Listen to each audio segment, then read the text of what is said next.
Estelle, bonjour. Bonjour Lise. Merci d'être venue à la rencontre de nos lecteurs. Merci à toi pour l'invitation. Je sais que tu as un emploi du temps très chargé, que tu es en pleine promotion de ton roman « Là où les chiens aboient par la queue » aux éditions Liana Lévy. Tu as remporté en septembre dernier le prestigieux prix Stanislas, prix du meilleur premier roman de la rentrée littéraire 2018. Tu racontes l'histoire d'une famille guadeloupéenne dans les années 40 jusqu'à son exil dans les années 60 vers la métropole. C'est un roman fictif, mais aussi un peu autobiographique par quelques aspects. Tu nous éclaires sur toute une génération d'Antillais d'après-guerre. Estelle, est-ce que tu t'attendais à une telle récompense ? Non, le prix Stanislas, ça a vraiment été une heureuse surprise parce que moi j'étais déjà dans l'euphorie d'avoir été publiée.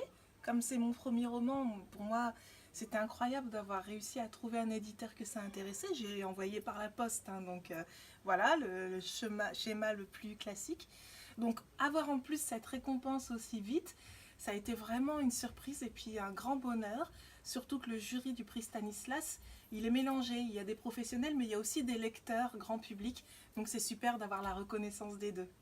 Ton personnage principal est une femme, mais elle se prénomme Antoine. Donc c'est quand même assez intriguant. Est-ce que tu peux nous éclairer ? Bien sûr. Alors pour moi, les prénoms ont beaucoup d'importance parce que je trouve qu'un prénom, déjà, ça commence à raconter une histoire. Donc je voulais que les prénoms que j'utilise dans le roman caractérisent beaucoup les personnages. Et Antoine, comme tu as pu le voir, c'est une femme très forte, très indépendante, très autonome, qui est très belle, mais qui se fiche complètement du regard des autres, ce qui est rare quand même à cette époque, puisque ça commence à la fin des années 40.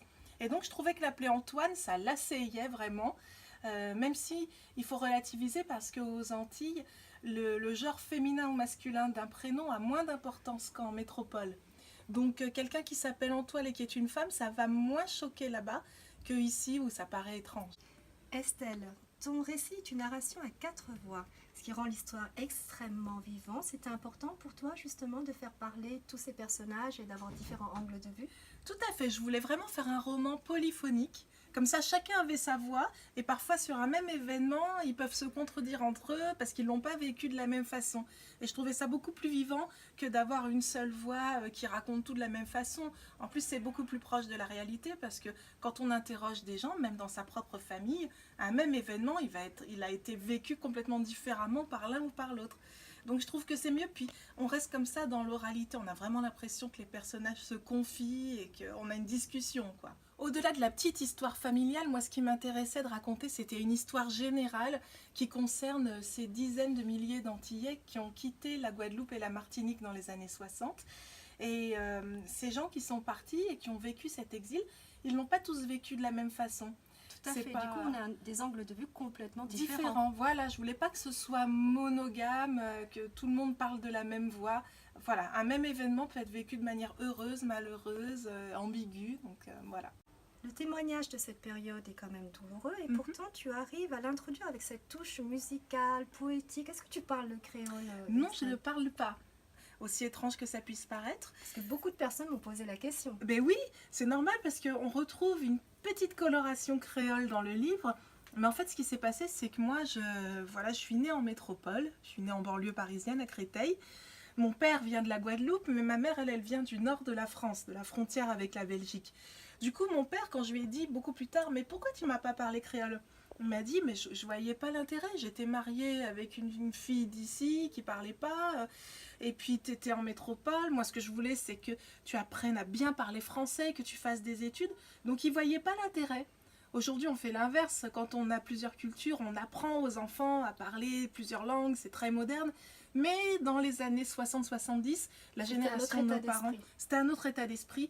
Du coup, moi, je ne parle pas créole, mais je l'ai toujours entendu parler par mon papa, par mes oncles et tantes, par mon grand-père. Donc, c'est comme une musique que j'ai dans l'oreille, mais voilà, je ne le maîtrise pas directement. Une langue fantôme ? Une langue fantôme, absolument. C'est mon éditrice qui m'a dit ça un jour et elle m'a dit « Tous les gens comme ça qui ont une histoire qui vient d'ailleurs, ils ont une langue fantôme. » Et c'est exactement ça, c'est-à-dire que c'est une langue qui m'accompagne, que j'ai beaucoup lu, beaucoup entendu, mais que je ne maîtrise pas parfaitement et qui colore quand même mon écriture, que je le veuille ou non. Une dernière question, Estelle. que veut dire ton titre? Là où les chiens aboient par la queue. Alors justement, ça fait bien le lien avec le créole parce que ça, pour le coup, c'est une expression complètement créole. Les Antillais savent tout de suite ce que ça veut dire, mais en métropole, tout le monde me dit, mais qu'est-ce que ça veut dire? Ça veut dire, la chien cajapé paquet, c'est l'expression créole, ça veut désigner un lieu très éloigné dans la campagne. Quand on dit de quelqu'un, ah, il habite là où les chiens aboient par la queue, c'est que vraiment il habite dans la pampa, on dirait en français Pétaouchnok ou au Diable Vauvert. Et mon héroïne, elle vient d'un coin très très reculé, minuscule de la Guadeloupe des années 40, Morne-Galant. Et à cette époque-là, c'est vraiment la campagne, donc c'est là où les chiens aboient par la queue. Tu relates une Guadeloupe d'après-guerre un peu méconnue de nos manuels scolaires. Ces émeutes marquantes de l'année 67 qui ont poussé de nombreux Antillais à rejoindre la métropole. Et ça fait quand même écho en fait avec tous ces peuples qui sont pris entre deux cultures et qui sont dans l'exil justement, dans l'exode migratoire. Ben oui, parce que ces années 60, elles ont été à la fois très bouillonnantes, très jeunes et puis assez terrifiantes. Il s'est passé plein de choses.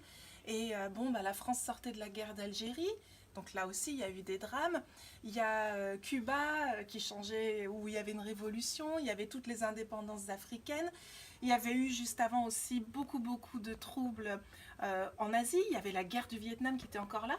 Donc c'est vrai que ça rejoint plein de gens qui ont vécu comme ça une période très troublée et qui se sont retrouvés un petit peu contraints de quitter leur terre d'origine. Et tu as des lecteurs justement qui viennent te voir et qui te parlent de tout ça? Absolument, et c'est ça qui est très agréable, c'est que outre les Antillais qui évidemment vont se retrouver dans ce roman, il y a beaucoup de gens qui viennent de complètement ailleurs qui m'en parlent.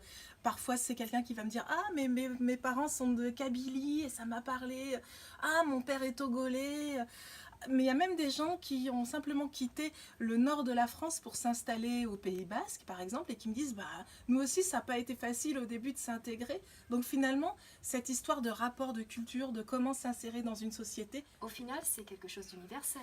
Oui, c'est une histoire universelle parce que ça parle à beaucoup de monde, même qui ne viennent pas des Antilles. Et je trouve que c'est une force qu'on a en France particulièrement, parce qu'en France viennent des gens de partout. Il y a une circulation incroyable depuis des siècles et des siècles. Que ce soit donc des gens qui viennent d'un autre pays, que ce soit des gens qui viennent des Antilles, qui est un département français depuis presque 400 ans, mais finalement qui est presque l'Amérique, c'est très loin géographiquement. Et même à l'intérieur de la France, les Bretons, ils ont eu une histoire un peu comme ça, parce que leur langue, elle a été aussi un petit peu combattue, les gens du Languedoc, ou je sais pas.